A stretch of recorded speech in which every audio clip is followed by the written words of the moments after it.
திருப்பாடல்கள் அதிகாரம் 16. பற்றுறுதியும் நம்பிக்கையும். இறைவா, என்னை காத்தருளும். உம்மிடம் நான் அடைக்கலம் புகுந்துள்ளேன்.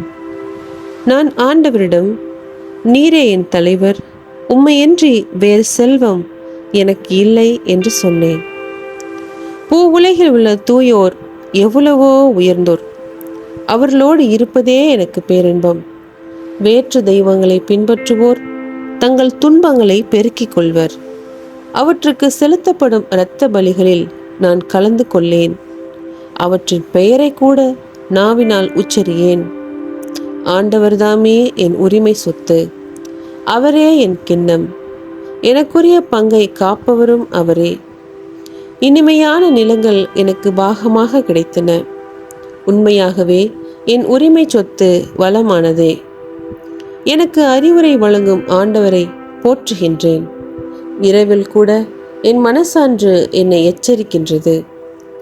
ஆண்டவரை எப்போதும் என் கண்முன் வைத்துள்ளேன். அவர் என் வலப்பக்கம் உள்ளார். எனவே நான் அசைவுறேன். என் இதயம் அக்களிக்கின்றது. என் உள்ளம் மகிழ்ந்து துள்ளுகின்றது. என் உடலும் பாதுகாப்பில் நிலைத்திருக்கும். ஏனெனில் என்னை பாதாளத்திடம் ஒப்புவிக்க மாட்டீர்.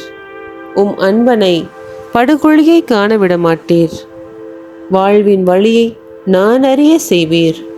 உமது முன்னிலையில் எனக்கு நிறைவான மகிழ்ச்சி உண்டு. உமது வலப்பக்கத்தில் எப்போதும் பேரின்பம் உண்டு.